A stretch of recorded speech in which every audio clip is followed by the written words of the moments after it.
ஆண்டவராகிய இயேசு கிறிஸ்துவின் நாமத்தினே உங்கள் யாவருக்கும் என்னுடைய அன்பின் வாழ்த்துக்கள். பிரியமானவர்களே, பேதுருவின் கடிதங்களிலிருந்து ஆண்டவருடைய வசனங்களை, வேத போதனைகளை நம்ம தியானித்து கொண்டிருக்கிறோம். இந்த உலகத்திலே நமக்கு வருகிற பாடுகளை குறித்து மிக தெளிவாய் எழுதப்பட்ட நிருபங்கள் அப்படின்னு பார்த்தீங்கன்னா, அதில் பேதுரு எழுதின கடிதங்கள் தான் தலையாய கடிதமாக இருக்கிறது. நிறைய பேருக்கு நம்ம ஆண்டவருக்குள் வந்துவிட்டோம், ஏன் எனக்கு பாடுகள்?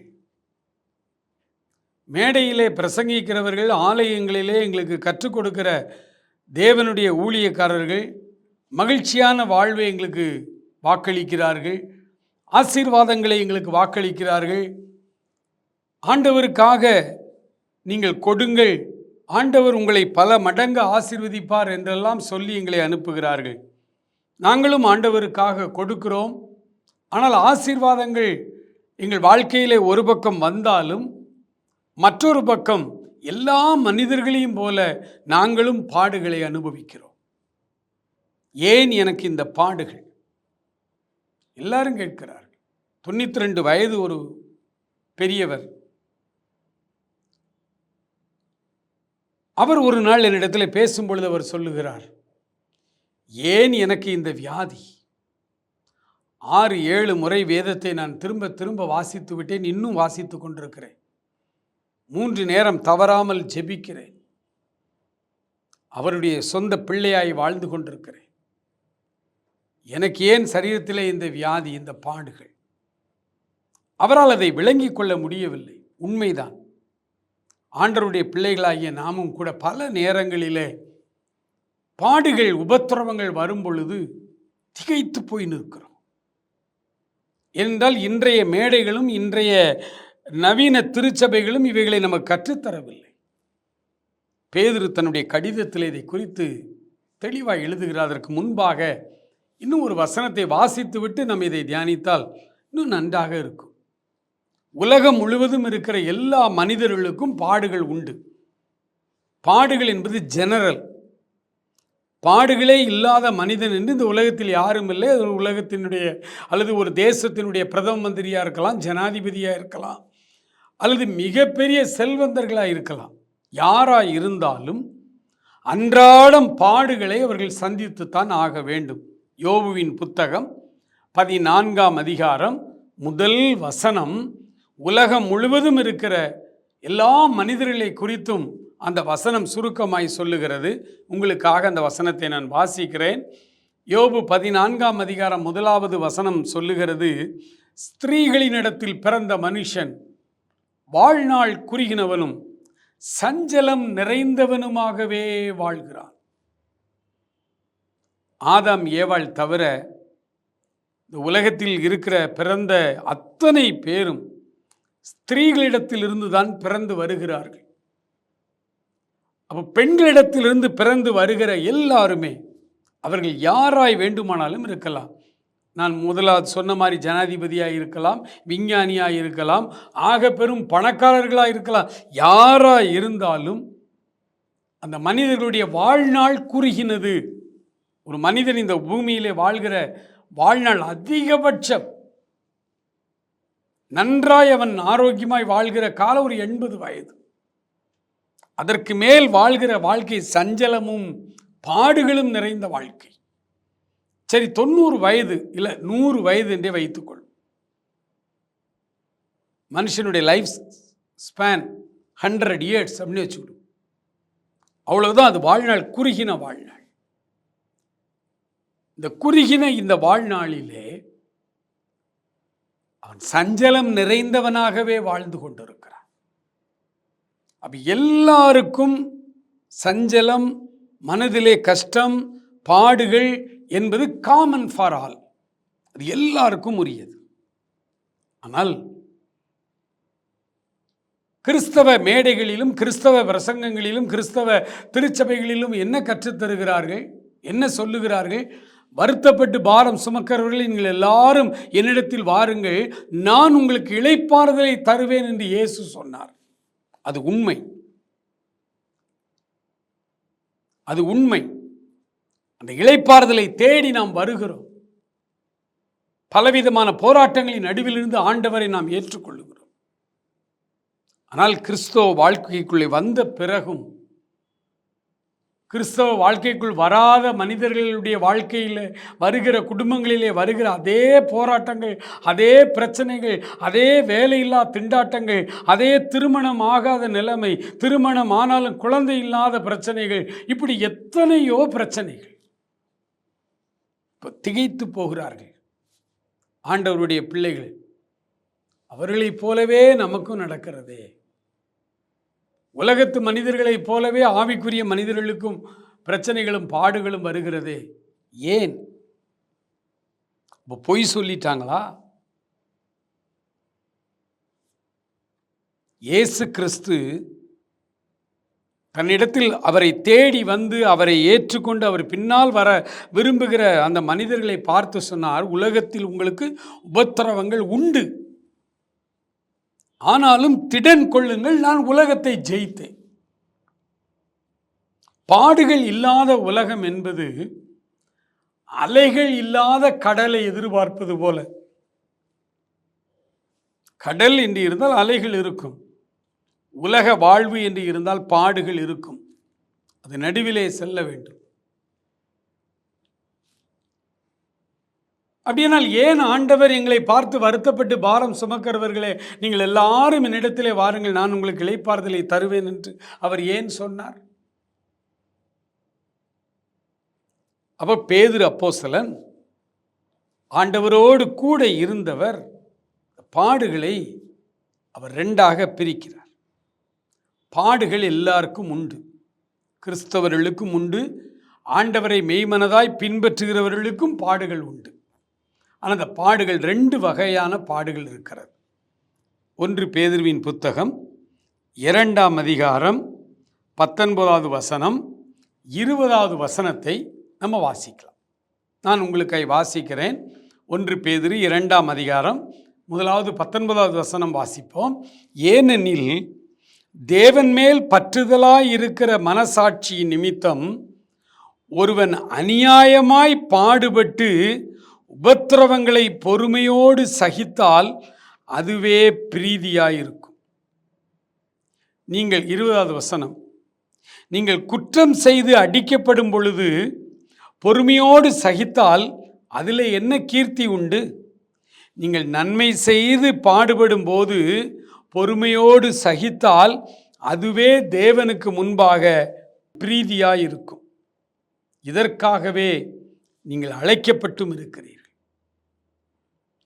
ஏனெனில் கிறிஸ்துவும் உங்களுக்காக பாடுபட்டு நீங்கள் அவருடைய அடிச்சுவடுகளை தொடர்ந்து வரும்படி உங்களுக்கு மாதிரியை பின் வைத்து போனார். பாடுகள் ரெண்டு விதங்களிலே நமக்கு வருகிறது. அதாவது ஆண்டவருடைய பிள்ளைகளுக்கு, உலகத்து மனிதர்களுக்கு பாடுகள் உண்டு, அவர்களுக்கு நம்பிக்கை இல்லை. ஆகவேதான் பாடுகள் பெருகும் பொழுது அநேகர் தற்கொலை செய்து கொள்ளுகிறார்கள். ஆனால் ஆண்டவரை மெய்மனதாய் பின்பற்றுகிற ஒருவரும் தற்கொலை செய்து கொள்வதில்லை, ஏனென்றால் அவர்களுக்கு தெரியும். இந்த பாடுகள் ரெண்டு வகையாய் பிரிக்க. ஒன்று, ஆண்டவருக்குள்ளே ஆண்டவரை பின்பற்றுகிற நாம் சில தவறுகளை செய்கிறோம், சில பாவங்களை செய்கிறோம், அதில் நமக்கு பாடுகளும் உபத்திரவங்களும் வரும். நாம தவறு செய்துவிட்டு அதனால் நமக்கு தண்டனை வரும் பொழுது அதை பொறுமையோடு சகிச்சிட்டேன், பாடுகளை சகிச்சிட்டேன்னு ஆண்டவர்கிட்ட சொல்ல முடியாது. அது நம்ம செய்த தப்புக்கு இந்த உலகம் நமக்கு தருகிற தண்டனை, பாடுகள், பிரச்சனைகள். ஆனால் ஆண்டவருடைய பிள்ளைகளாகி நீங்களும் நானும் எந்த தவறும் செய்யாத நிலைமையிலே, யாருக்கும் இழைக்காத ஒரு நிலைமையிலும் நமக்கு பாடுகள் வரும். நம்மை தவறாய் குற்றம் சாட்டுவார்கள், நம்மேலே தவறான மொழிகளை நம்மேல் சொல்லுவார்கள். ஆகவேதான் மலை பிரசங்கத்திலே இயேசுநாதர் தெளிவாய் ஆரம்பத்திலே சொல்லிட்டார், என் நிமித்தம் உங்களை நிந்தித்து பலவிதமான தீமையான மொழிகளை உங்கள் பேரில் சொல்வார்களானால் தைரியமாயிருங்கள், மகிழ்ச்சியாயிருங்கள், பரலோகத்திலே உங்களுக்கு பலன் மிகுதி என்று ஆண்டவர் நமக்கு சொல்லி இருக்கிறதை பார்க்கிறோம். ஆம், எனக்கு அன்பானவர்களே, ஆண்டவரை நாம் மெய்மனதோடு பின்பற்றுவதினாலே நாமாய் தவறு செய்யாத நிலைமையிலும் நம்மேலே பல தவறுகள் சுமத்தப்பட்டு பாடுபடும். யோசேப்பு போத்திபாருடைய வீட்டிலே வேலைக்காரனாக அடிமையாக தான் உள்ளே போனார்.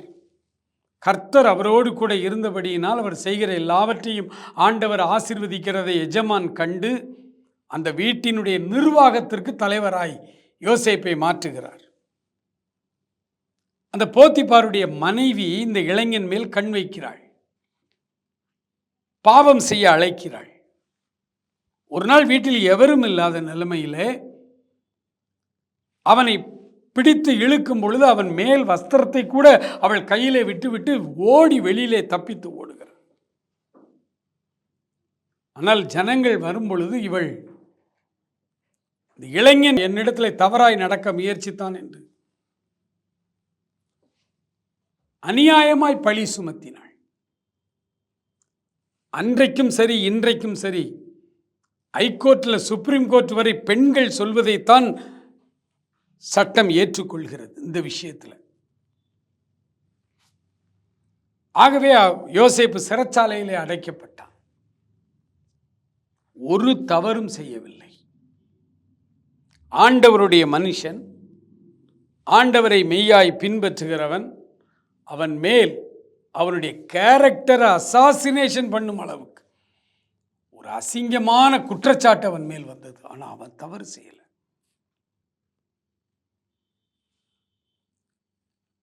நீங்களோ நானோ அந்த இடத்தில் இருந்தால், சிறைச்சாலையில் நம்மை கொண்டு போய் போடும் பொழுது சக கைதிகள் எல்லாருமே யோக்கியமானவங்களா தெரியாது இல்லை? அவர்கள் நம்மை பார்த்து நீ இன்னும் தவறு செய்துவிட்டு வந்தாயா என்று கேட்கும் பொழுது, அல்லது கேட்காமலே நாம் எல்லாரையும் கூப்பிட்டு சொல்லிடுவோம், நான் தப்பு செய்யலையா, நான் தப்பு செய்யலை, அந்த அம்மா அபாண்டமாக பழி சுமத்திட்டாங்க, நான் தப்பு செய்யலை சொல்லி நம்முடைய தரப்பில் இருக்கிற நியாயத்தை ஒவ்வொருவரையாய் அழைத்து அழைத்து அழைத்து சொல்லும். என் வாழ்க்கையில் இப்படி ஒரு சம்பவம் வந்தது. நான் ஒரு ஊழிய ஸ்தாபனத்தோடு உண்மையாய் நான் ஊழியம் செய்து கொண்டிருந்தேன். அவர்களுக்கு உடன் ஊழியராக நான் இருந்து ஃபெய்த்ஃபுல்லாக தான் இருந்தேன். அப்போ என் மேலே சில பழிகள் சுமத்தப்பட்டது. அப்போ அந்த ஊழிய தலைமை என்னை கொஞ்சம் ஒதுக்கி வைத்தது. என்னால் அதை தாங்கிக் கொள்ள முடியவில்லை. ஏனென்றால் என்னிடத்தில் எந்த குற்றமும் இல்லை. உடனே என்னுடைய ஊழிய அந்த ஸ்தாபனத்தில் உள்ள மற்ற சகோதர சகோதரிகளிடத்தில் ஒவ்வொருவரிடத்திலா போய் நான் கெஞ்சினேன். ஒவ்வொருத்தருட்டா என்னுடைய நியாயத்தை சொல்லு புலம்பிக் கொண்டே இருந்தேன். பல நாட்கள் எனக்கு அமைதலே இல்லை. நான் தப்பு செய்யலை, நான் எந்த பாவம் பண்ணலன்னு சொல்லி சொல்லி சொல்லி ஓய்ந்து போனேன். ஒரு நாள் இரவு ஆழ்ந்த நித்திரையில் இருந்த பொழுது ஒரு கனவு ஆண்டவரின் மூலமாக என்னோடு கூட அவர் பேசினார். அவர் சொன்னார், ஏன் அங்கலாய்த்து கொண்டிருக்கிறாய்? நான் உன்னோடு கூட இருக்கிறேன். யாருக்கும் விளக்கம் சொல்ல வேண்டிய அவசியம் இல்லை. இதன் வழியாய்த்தான் நீ வர வேண்டும். ஆண்டவர் என்னோடு கூட பேசினார். மறுநாள் ஞாயிற்றுக்கிழமை எனக்கு தெரிந்த ஒரு சபை பாஸ்டர், ஆரம்பத்தில் நாங்கள் ஒன்றாய் ஊழியம் செய்து அந்த சர்ச்சுக்கு நான் போனேன். ஆராதனை முடிந்து அந்த பாஸ்டரோடு பேசி கொண்டிருந்த பொழுது முதல் நாள் இரவு சொப்பனத்திலே என்னோடு ஆண்டவர் பேசினது அவருக்கு தெரியாது. அவர் சொன்னார், பிரதர், அவரா சொல்கிறார், நீங்கள் ஏன் கவலைப்படுறீங்க? உங்களுடைய இயக்கத்தின் தலைமை தப்பு செய்யலை, தப்பா செய்கிறாங்க அப்படின்னார். மிகப்பெரிய ஒரு வார்த்தை. அவர்கள் தவறு செய்யவில்லை, ஆனால் தவறாய் செய்கிறார்கள். இந்த பாதையில் தான் நீங்கள் வர வேண்டும். நீங்கள் அந்த இயக்கத்தை விட்டு விலகி, நீங்கள் ஆண்டவர் உங்களை அழைத்த ஊழியத்திலே ஆண்டவர் உங்களை கொண்டு போய் நிறுத்தப் போகிறார். அதற்கென்று சில வசனங்கள், அதற்கென்று சில வெளிப்பாடுகளை கடவுள் உங்களுக்கு கொடுத்திருக்கிறார். ஆனால் இந்த இயக்கத்தை விட்டு நீங்கள் வெளியிலே வர முடியாத அளவு பாண்டேஜில் இருக்கிறீங்க. உபத்திரவங்களே ஆண்டவர் அனுமதிக்கிறார். அதை அவர்கள் தவறாய் ஹேண்டில் பண்ணுறாங்க. அவர்கள் சரியான தேவ மனிதர்களாக இருந்தால் உங்களை அழைத்து ஜெபித்து கடவுள் உங்களை அழைத்த ஊழியத்திற்கு உங்களை அனுப்பி விட்டிருப்பார்கள். அதை அவர்கள் செய்ய தவறுகிறார்கள் அப்படின்னு சொன்னார். எத்தனை உண்மையான வார்த்தை பாருங்கள். பேதுரு அழகாய் சொல்லுகிறார், நீங்கள் தவறு செய்துவிட்டு பாட அனுபவித்து கொண்டு யோபுவை போல நான் சோதிக்கப்படுகிறேன், பாடுபடுகிறேன் என்று சொன்னால் அதில் ஒரு லாபம் இல்லை. ஆனால் ஆண்டவரை பின்பற்றுகிற நாமாய் தவறு செய்ய மாட்டோம். அநியாயமாய் நம்மேல் பழிகள் வரும். அப்படி அநியாயமாய் பழிகள் வந்தால் தைரியமாய் நில்லுங்கள். விளக்கம் சொல்ல வேண்டிய அவசியம் இல்லை. சீக்கிரத்திலே ஆண்டவர் உங்களை நிரபராதி என்று நிரூபிப்பார். நீங்கள் எங்கும் போய் அழ வேண்டிய அவசியம் இல்லை. யாரிடத்திலும் போய் உங்கள் தரப்பு நியாயங்களை சொல்ல வேண்டிய அவசியமே இல்லை. நீங்கள் தவறு செய்யாத பட்சத்தில் அதை ஆண்டவர் மிக தெளிவாய் இங்கே நமக்கு கற்றுத்தருகிறார். சொல்லிவிட்டு அவர் சொல்லுகிறார் 21வது வசனத்திலே, இதற்காக நீங்கள் அழைக்கப்பட்டும் இருக்கிறீர்கள். நம் ஆண்டவருக்குள்ளாக அழைக்கப்பட்டதே பாடுகளின் வழியாய் கடந்து வருவதற்குத்தான். நன்றாய் விளங்கிக் கொள்ளுங்கள். நமக்கு உபத்திரவங்கள் உண்டு, பாடுகள் உண்டு கிறிஸ்தவ வாழ்க்கையிலே. அந்த பாடுகளின் வழியாய் நம்ம வரணும். அந்த பாடுகளின் வழியாய் நம்ம வரணுங்கிறதுக்காகத்தான் நமக்கு முன்மாதிரியாக இயேசு வாழ்ந்து காண்பித்தார். அவருடைய வாழ்வு பாருங்கள். அவர் வஞ்சனை செய்யவில்லை. அதாவது இந்த வார்த்தையை சொல்ல 21, 22 2 வசனத்தையும் உங்களுக்காக நான் வாசிக்கிறேன். இதற்காக நீங்கள் அழைக்கப்பட்டும் இருக்கிறீர்கள், ஏனெனில் கிறிஸ்துவும் உங்களுக்காக பாடுபட்டு நீங்கள் தம்முடைய அடிச்சுவடுகளை தொடர்ந்து வரும்படி உங்களுக்கு மாதிரியை பின் வைத்து போனார். 22 அவர் பாவம் செய்யவில்லை, அவருடைய வாயிலே வஞ்சனை காணப்படவும் இல்லை. நீ 23 சொல்றார், அவர் வையப்படும் பொழுது பதில் வையாமலும் பாடுபடும் போது பயமுறுத்தாமலும் நியாயமாய் தீர்ப்பு செய்கிறவருக்கு தம்மை ஒப்புவித்தார். இன்றைக்கு செய்தியினுடைய முடிவிலே நாம் ஜெபிக்க போகிறோம். பிரியமானவர்களே, நியாயமாய் தீர்ப்பு செய்கிற கடவுளுக்கு, ஆண்டவருக்கு, பிதாவாகிய தெய்வத்தினிடத்தில் நம்மை அர்ப்பணிக்க போகிறோம். ஆண்டவரே, உபத்திரவத்தின் பாதையிலே நான் இயேசுவை பின்தொடர்ந்து வருவேன். இயேசு கிறிஸ்துவினுடைய வாழ்க்கை வரலாற்றை கவனமாய் வாசித்து தியானித்து, அவர் எந்த தவறும் செய்யாத சூழ்நிலையிலே அவர் வாயிலே வஞ்சனை காணப்படும், எதிர்த்து கூட அவர் பேசலை. அவர் வாயிலே வஞ்சனை இல்லை. அவர் பதில் வார்த்தை பேசவில்லை. அவரை வைதார்கள், திட்டினார்கள், பதிலுக்கு அவர் திட்டவில்லை. அது மட்டும் இல்லை, சபிக்கவும் இல்லை. நீ இப்படி பண்ணிட்டியே, நீ கல்லா போ, மண்ணா போ, அப்படி சபிக்கவும் இல்லை. தான் வையப்படும் பொழுது பதில் வையாமலும், தன்னை அநியாயமாய் குற்றஞ்சாட்டும் பொழுது பயமுறுத்தாமலும் அமைதலாயிருந்தார். அவருடைய பாதையிலே அவருடைய அடிச்சுவடை பின்பற்றி நாம் செல்ல போகிறோம். அடிச்சுவட்டை பின்பற்றி நாம் செல்ல போகிறோம். எனக்கு அன்பானவர்களே, ஆண்டவருடைய வேதம் தெளிவாய் நமக்கு கற்றுத்தருகிறது. ஆகவேதான் பவுல் அப்போஸ்தலன் தீமோத்தேயுவை ஊழியத்திற்கு அழைக்கிறார். தீமோத்தேயுவே,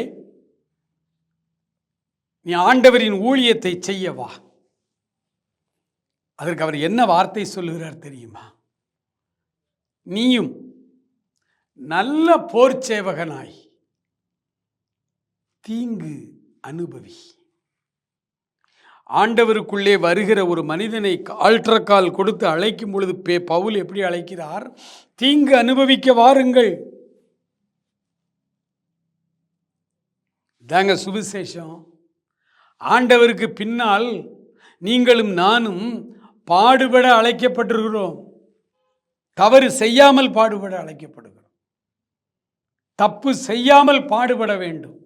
அந்த பாடுகளை சகித்து கொள்ள வேண்டும். அப்பொழுதுதான் அக்கறைக்கு நாம் செல்ல முடியும். அக்கறையிலே இருக்கரம் விரித்தவராய் இயேசு நின்று கொண்டிருக்கிறார்.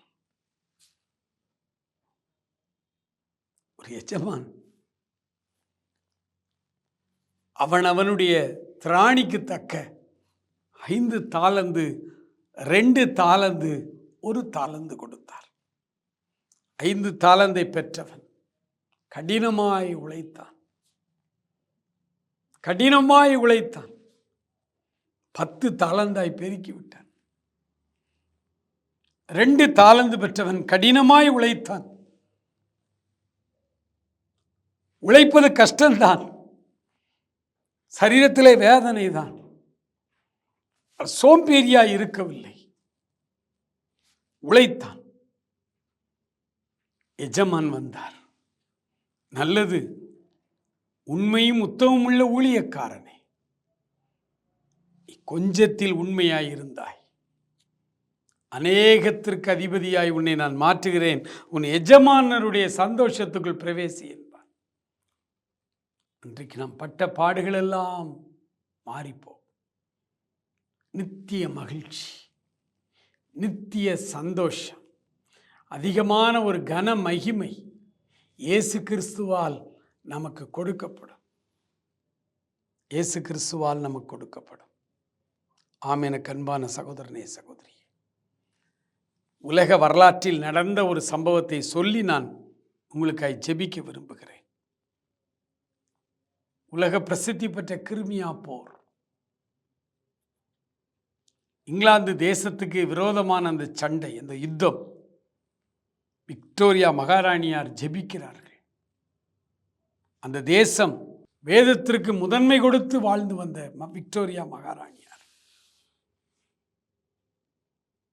போர்ல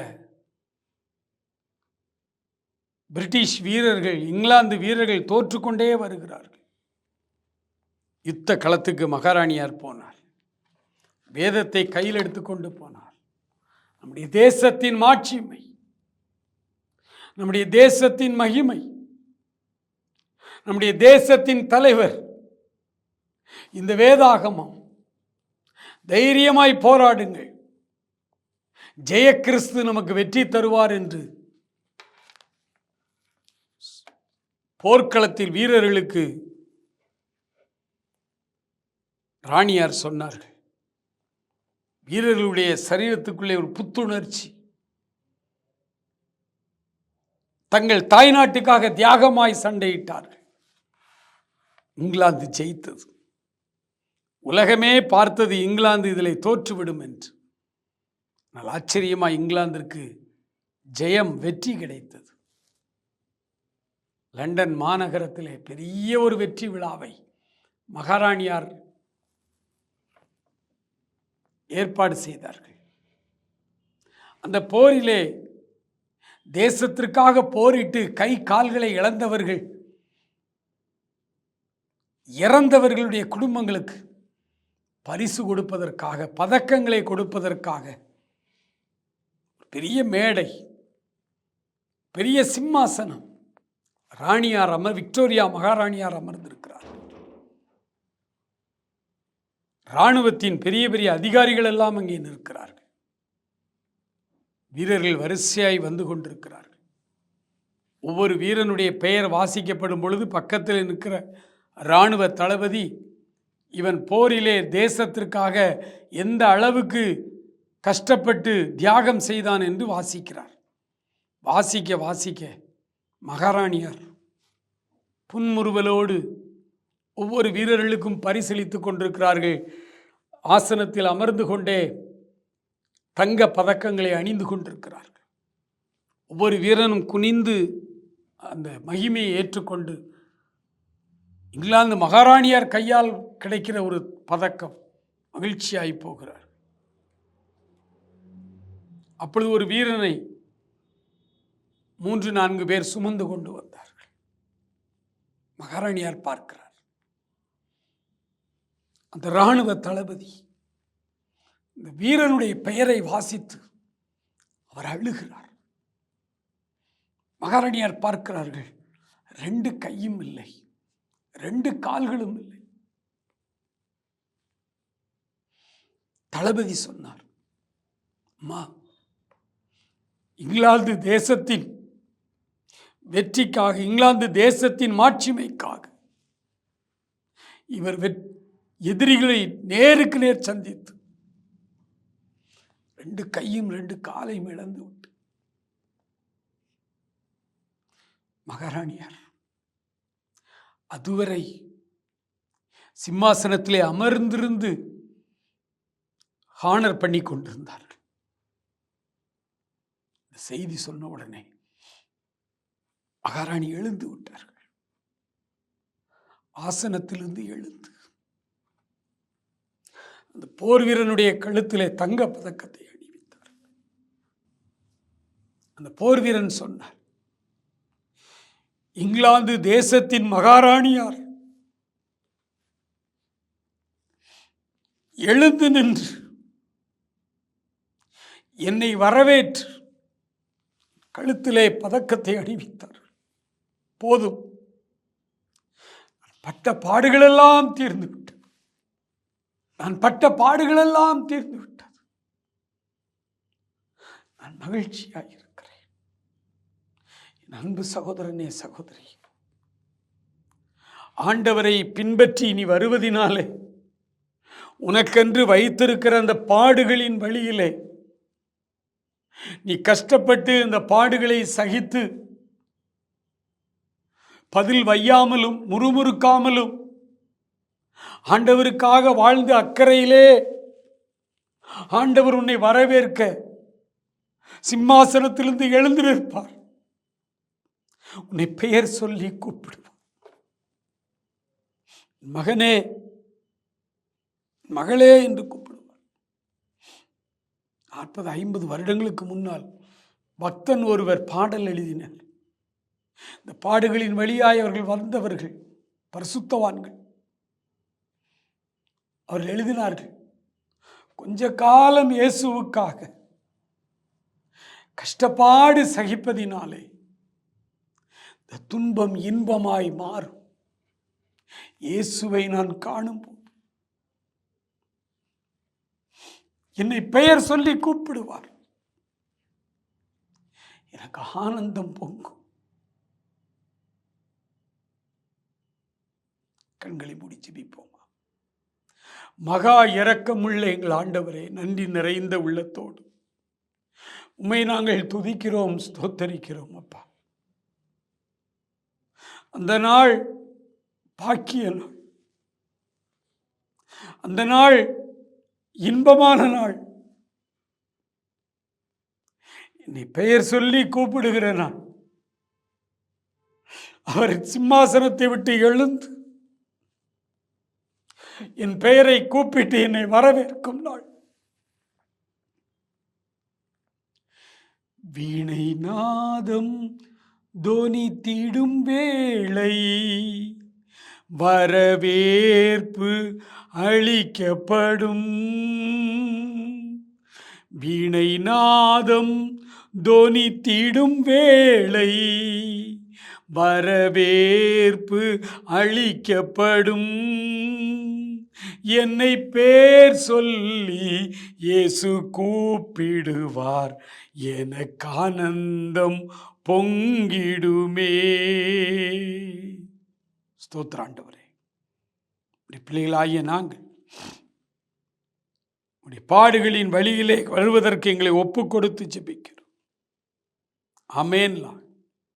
இடுக்கமான வாசல் வழியை உட்பிரவேசிக்க நாங்கள் பிரயாசப்படுகிறோம். எங்களை முற்றிலுமாய் உமக்கு ஒப்புவிக்கிறோம். ஏற்றுக்கொள். எங்களை ஆசீர்வதியும். பாடுகளை சரியாய் கடந்து வர உன்னதமான ஒரு தேவ பலன் எங்களுக்கு தேவை. நல் நம்பிக்கை எங்களுக்கு தேவை. எங்களை ஆசீர்வதியும், காத்துக்கொள்ளும். பிள்ளைகளை கனப்படுத்தும். ஒப்பு கொடுத்த ஒவ்வொருவரையும் ஆசீர்வதி. இயேசு கிறிஸ்துவின் நாமத்தில் ஜெபிக்கிறோம் எங்கள் அருமை பிதாவே. ஆமேன். ஆம்.